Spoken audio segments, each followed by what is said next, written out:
होशंगाबाद की Leena murder mystery ने हाल ही में आए क्राइम थ्रिलर दृश्यम की याद ताजा कर दी है। ठीक फिल्म दृश्यम की तरह ही यहां भी कातिलों ने पुलिस को उलझाने के लिए लीना के कत्ल के बाद उसका मोबाइल फोन एक पैसेंजर ट्रेन में फेंक दिया था ताकि फोन का लोकेशन पुलिस को चकरा दे। लेकिन इत्तेफाक ये है कि मोबाइल पुलिस को मौका वारदात से करीब 30 किलोमीटर दूर ही एक लड़के के पास से मिल गया और कत्ल की कड़ियां जुड़ती चली गईं। शायद यही रील और रियल लाइफ का फर्क भी है।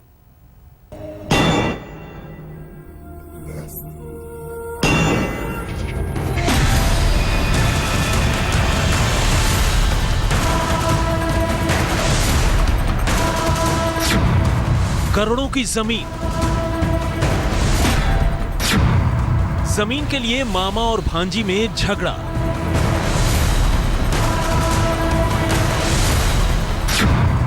फिर झगड़े में भांजी का कत्ल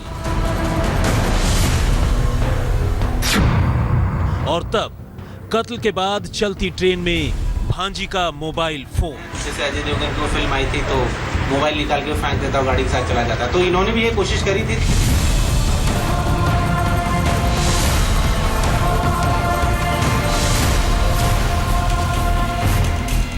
दौलत के लिए हुए रिश्तों के कत्ल की इस वारदात ने लोगों को जितना नहीं चौंकाया, अब एक एक कर खुलती इसकी साजिश की परतें कहीं उससे भी ज्यादा चौंका रही हैं।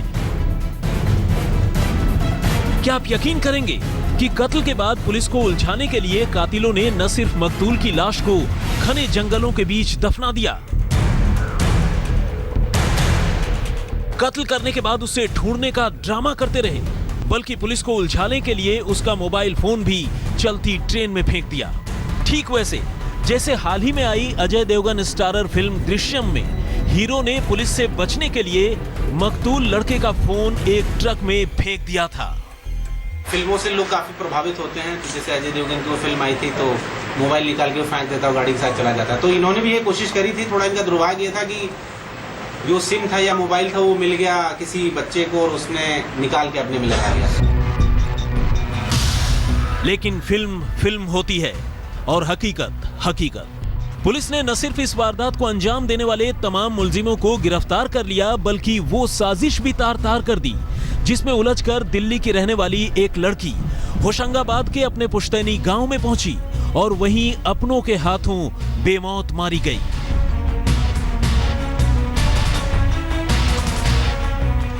अड़तीस साल की लीना शर्मा के नाम उसके गांव होशंगाबाद के डूडा देह में करोड़ों की पुश्तैनी जमीन थी। लेकिन बताते हैं कि इसी जमीन पर खुद लीना के मामा प्रदीप शर्मा ने नजरें गड़ाए रखी थी और इसी बात पर मामा भांजी के बीच अक्सर लड़ाई होती थी। कत्ल से पहले लीना खुद दिल्ली से चलकर भोपाल गई और फिर भोपाल से 29 अप्रैल को अपनी जमीन का सीमांकन करवाने पुश्तैनी गांव डूडा देह। लेकिन यही दिन लीना की जिंदगी का आखिरी दिन साबित हुआ।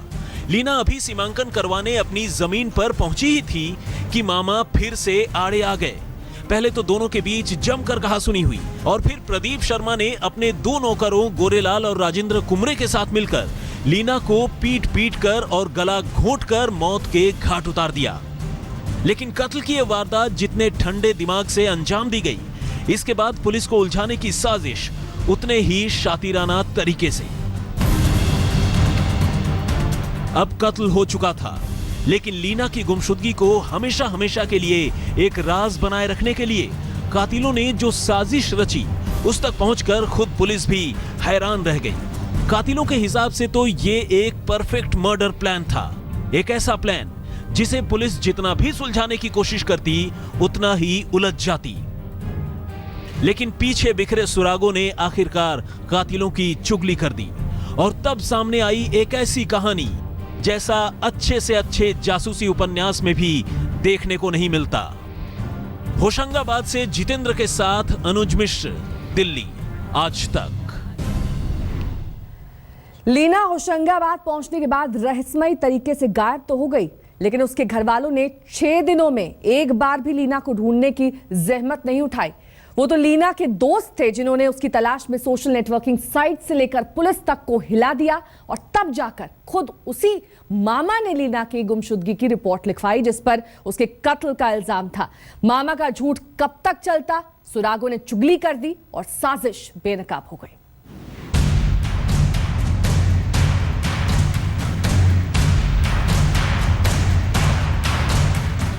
दिल्ली की लीना यहां से 861 किलोमीटर दूर होशंगाबाद में गुम हो चुकी थी। उसका मोबाइल फोन भी रहस्यमयी तरीके से स्विच ऑफ था। लेकिन न तो होशंगाबाद में रहने वाली उसकी बहन हेमा मिश्रा को लीना की फिक्र थी और न ही उसके मामा प्रदीप शर्मा को। दोनों में से कोई भी अपनी तरफ से चलकर लीना की गुमशुदगी की शिकायत करने पुलिस के पास नहीं पहुंचा। वो तो जब दिल्ली और भोपाल में बैठे लीना के दोस्तों ने उसे ढूंढने की कोशिश में फेसबुक पर मुहिम की शुरुआत की और पुलिस से लेकर उसके घर वालों तक से संपर्क किया, तब जाकर घर वाले हरकत में आए और लीना के गायब होने के 6 दिन बाद उसके मामा प्रदीप शर्मा ने होशंगाबाद के सोहागपुर थाने में लीना की गुमशुदगी की रिपोर्ट लिखवाई। लेकिन जब पुलिस ने प्रदीप शर्मा से लीना को लेकर सवाल जवाब की शुरुआत की तो मामा प्रदीप शर्मा ने कई ऐसी बातें कही जिससे पुलिस के शक की सुई भी उस पर टिक गई। लीना के इतने दिनों तक गायब रहने के बावजूद अब तक खामोश रहने का कोई भी साफ साफ जवाब उसके मामा प्रदीप शर्मा के पास नहीं था।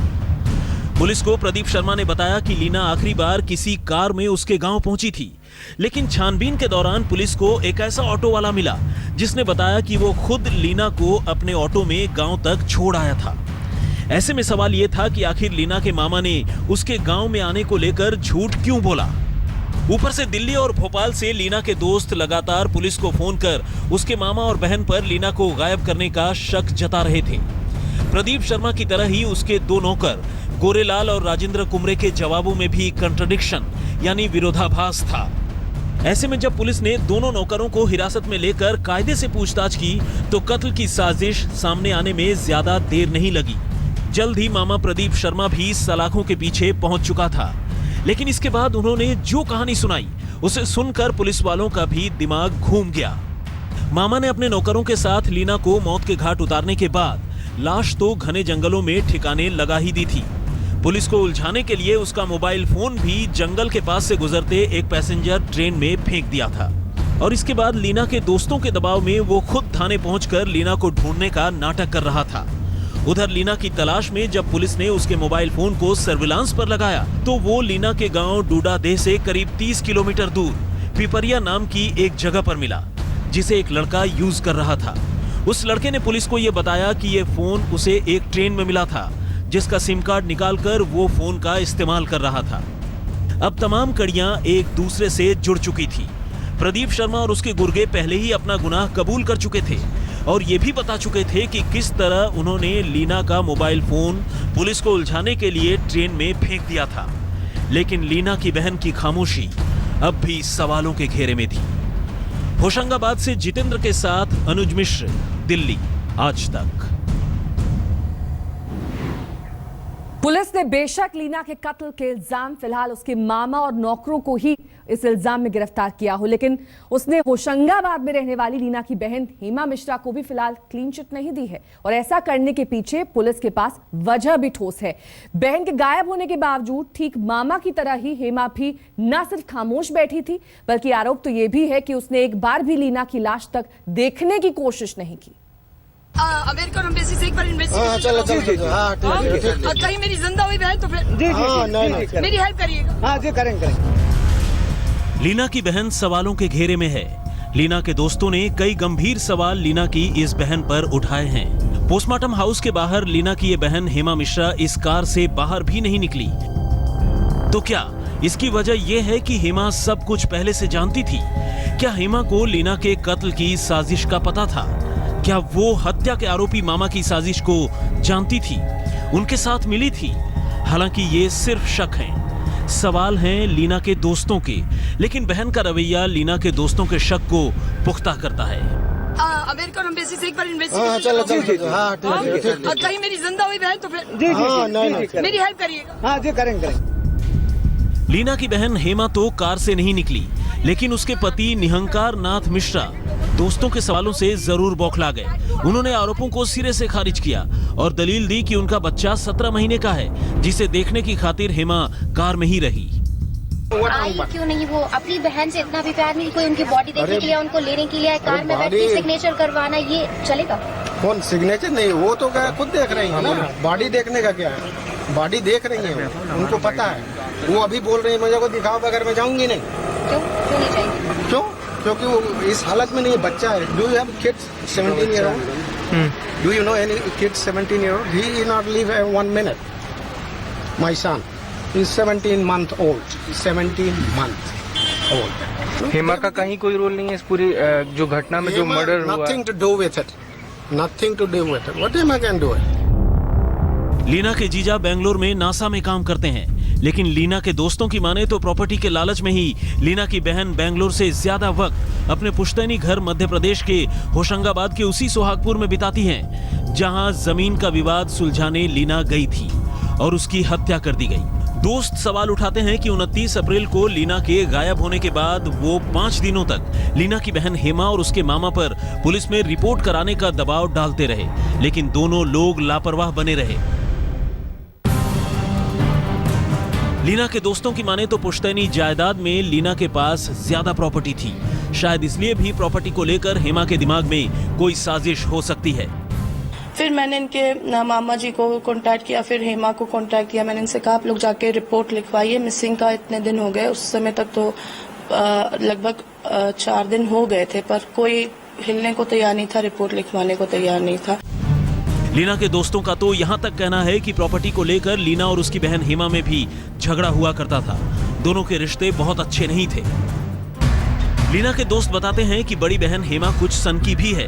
वो दूध से नहाती है और चांदी की चप्पलें पहनती है। बच्चा बीमार न हो जाए इसलिए हेमा अपने बच्चे को मिनरल वाटर से नहलाती है। When it comes to उसके बच्चा, she can कॉल 100 नंबर के भैया इसकी पायल नहीं मिल रही, एंड बिस्लेरी से अपने बच्चे को नहलाएगी, बर्तन बिस्लेरी से धोएगी। बहन 5 दिन घर नहीं आई है, she was this bothered। बहन हेमा के ऐसे रवैये से जो सवाल उठते हैं, जब वो लीना की करोड़ों की जायदाद से जुड़ते हैं तो कत्ल की आंच बहन हेमा तक भी पहुंचने लगती है। फिलहाल पुलिस पूरे मामले की तफ्तीश कर रही है। लीना की जिंदगी में उसके दोस्त थी, उसके सब कुछ थे और उसके कत्ल का खौफनाक सच भी लीना के दोस्त ही सामने लेकर आए। अब इन दोस्तों की यही मांग है कि लीना के साथ इंसाफ हो, उसके कातिलों को सख्त सजा मिले। दिल्ली से अनुज मिश्र के साथ अमित कुमार जैन, भोपाल, आज तक।